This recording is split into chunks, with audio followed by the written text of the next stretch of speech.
tourism is a part of economic, a part of figures. You might do your work differently. To me, and the way we work, tourism is the exchange of friendship, the enhancement of understanding, and is a path to a better future. I do hope that after what I'm going to say, you will understand what I'm saying. And if you're going to be a rocker, the rocker with the mission to make tourism a success, then I think you will do your best. Tourism is heart to heart, people to people. You can always read articles, you can always see clips and whatnot, but it cannot never be replaced by the actual meeting, exploration, and the experience, the first-hand experience that you can see from meeting the people and visiting the place. For us, tourism, in order to have a good tourism in Thailand, it should be sustainable. As what you have said, there's so many things that you have to be responsible. So in Thailand, from the teaching of our king, sustainability will come from balance of three things. It's the business, meaning the figures, the community, meaning the people, and another thing that is equally important, and or maybe nowadays you will feel that it maybe is most important thing, is environment. So sustainability, especially with tourism, we must strike the balance between these three. Bring in the people, exchange of people, but then at the same time, we have to care enough and be sensitive enough that more people benefit from tourism. And last but not least, we must respect and preserve our mother nature. Second one, I touched on a bit already, people. What is the meaning of caring for other people? In Thai we call กระจายรายได้ wealth distribution. The problem of Thailand, I'm only talking about Thailand, especially in terms of maybe political things in the past, always come from the gap between the super rich and the very poor. The gap expanding or decreasing. Tourism can do this duty. We have to make sure that tourism can bring more equality by giving the wealth distribution, caring enough not to promote not only the main cities, but the secondary towns, and making sure that even in the same town, not only the hotel will benefit, but the people who live around the hotel will also benefit. So wealth distribution is very important. And I think the past, what Thailand has been doing is making sure about promoting the secondary town, making sure that more people get something out of this. Last but not least, the success of tourism is not beautiful beach, great mountain, beautiful flowers and whatnot. I mean, they are important. But what is most important, especially to Thailand, tourism is people. And so therefore, in the past, smaller town, the young generation, you are very young. You are all very young. The young generation, they might leave their hometown to the capital or to the big cities with better education, with better job. They never return to their home place. So what will happen? if there is no one to carry on the torch of those little towns. So tourism should give the sense of, we call rak ban hue. You should return to your place. Tourism will give you a new look, that actually there is something good, something valuable in your little place where you have left. And if you look, you will find.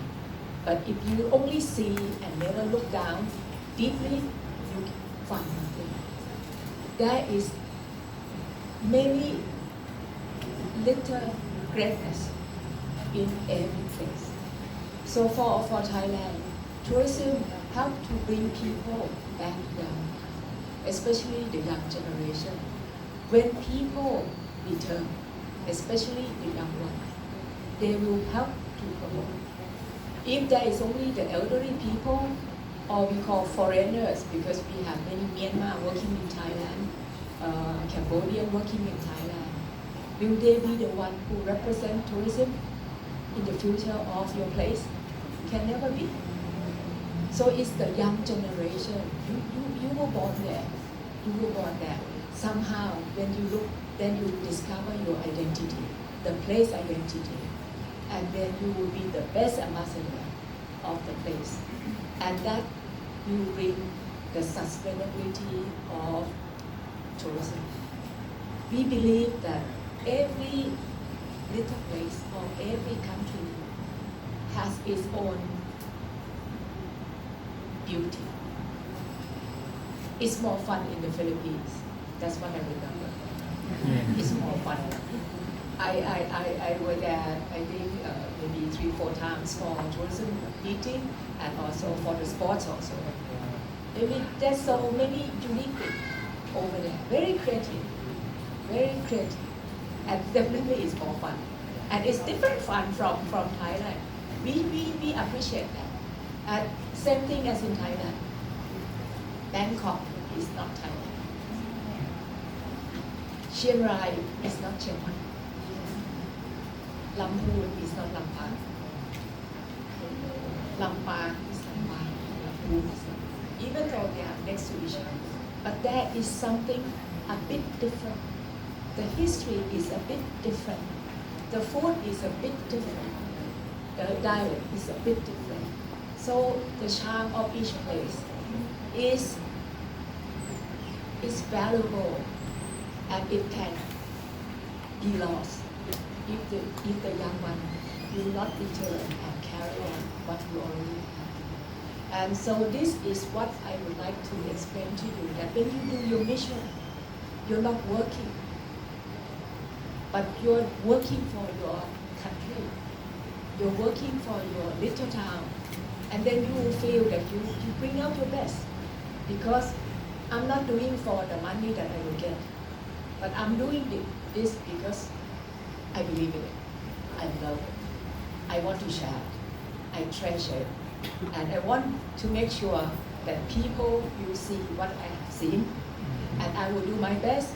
Maybe today I fail. I can go back home and maybe cry in my sleep.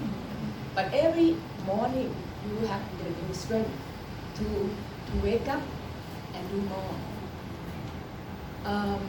So that is tourism that I would like to explain to you. Every place is special. So you will be the one who communicate. Then the second thing that I would like maybe to give you the homework, if you can take it. COVID is not the ultimate. I think you have already touched on. In the bank industry, we call digital disruption. Maybe that is more important. Meaning, people change, lifestyle change. Crisis of digital bigger than the crisis of COVID.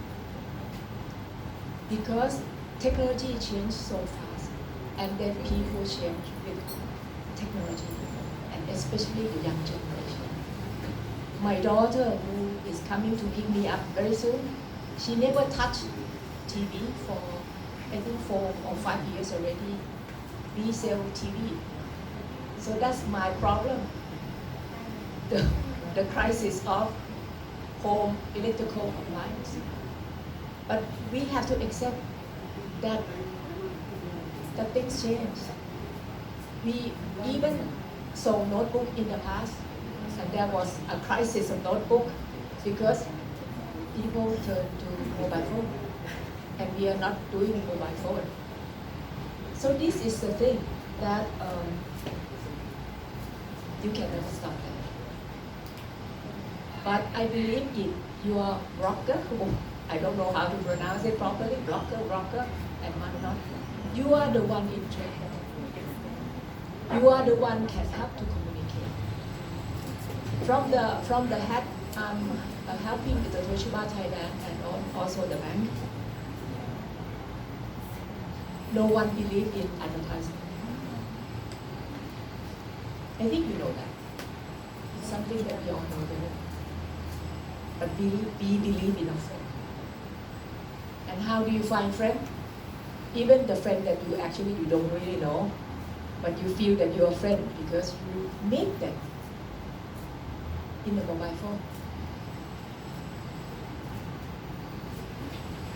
So the story that you have been telling or you will be telling in the past through the mobile phone will help people, convince people, inspire people, educate people who are your fan club, to know more about your hometown, to know more about Thailand, to know more about the real precious of tourism. So you are in the right, I would say, job. I shouldn't say job, but actually is what you are doing. You are doing the very important thing, the best of the communication currently, or maybe in the future. Use it well. Use it well. And I believe Filipino, you are very creative, you are fun. And so therefore you can give charm in the story that you are telling. Last but not least, tourism is exchange. So it doesn't mean that you have to tell the story to promote only Thailand, or many little town, big town, and whatsoever of Thailand. Exchange meaning that you have to make sure that people know more about Philippines. There's a logic into this. There's a logic into this. This is the statistic of Thailand. The number of international tourists coming to Thailand in the past year, and maybe in the future, in the past year, of course, 30% they are coming from China. Very risky, too big, 30%. But another 30% coming from ASEAN. Coming from ASEAN. So ASEAN is the key. We are very close. ASEAN can travel anytime. We don't need visa. So if you cannot think about anything, just pack and go. Neighboring country of ASEAN, we are the second home of each other. We know each other so well. You can come many times a year. And actually we are doing this. And so therefore, the exchange is important because ASEAN traveler is already there with the better GDP of any country. Thank God. Because whatever you are growing in terms of economy, you will come to my country anyway. You will come within these 9 or 10 countries anyway. So we should support each other. And so therefore, we have to make sure that wealth distribution is not only within the country, but wealth distribution must be within the ASEAN as well. When other countries grow in ASEAN, We will get it directly or indirectly. And at the end, Thailand is small, Philippines is small, but ASEAN is big. We have to make sure that ASEAN grow more and more. Now the eyes of the world turn to ASEAN. We have to unite by helping each other, understand each other, making sure that, I think General Bayut always say, we should never leave anyone behind. And this is not just beautiful words. And this is not only the role of the government. It should be the role of individuals. I believe this is the last thing that I always give to my team. In my company, we always have red brick. Red brick building since my parents' time. But my mother interpreted red brick, not only architecture, but as people philosophy. People is most important. My mom said that everyone is equal to one red brick. I'm one red brick. My driver is one red brick. My worker who is now producing refrigerator in the factory is also one red brick. You are one. You are one. I am one. If one red brick is lying on the ground, maybe it's meaningless. But if all the red brick gather and we put the right people in the right place, we can become a great architecture. So meaning that every position is equally important. Whether or not you're coming from the main city, you're coming from the smallest city, you're coming from Thailand, you're coming from Philippines, you're coming from Cambodia or even Laos. No one is more and no one is less. The power of individual is only in your heart. If you believe in it and take action, you are powerful. But if you think that you have no strength, you wait for people to do certain things, you wait for government, you wait for budget, you wait for God, oh, what? You are just one red brick. But if every day you wake up, use your strength. You have power. Everyone has power. The power of communication is only worth it. And you are so powerful. So every one of you, join hands. You have done a great job already. Carry on the torch. Exchange the traveling between the ASEAN countries. Making sure that we all grow up together. Give the right story. No one is perfect. You don't need to give only beautiful pictures. I mean, whatever you have seen, you can say it. No, and knowing in your heart that there is no 100%, and no one is worse. And so therefore, treasure what we all have. Be the power of ASEAN. So thank you. Thank you so much, Your Excellency. Well, thank you also for sharing your wisdom with us today. I will learn a lot from you. Remember, everyone, we should be a vlogger with a mission. And I can relate to that as well. Because I'm also aviation and tourism professor here in Thailand. So I can relate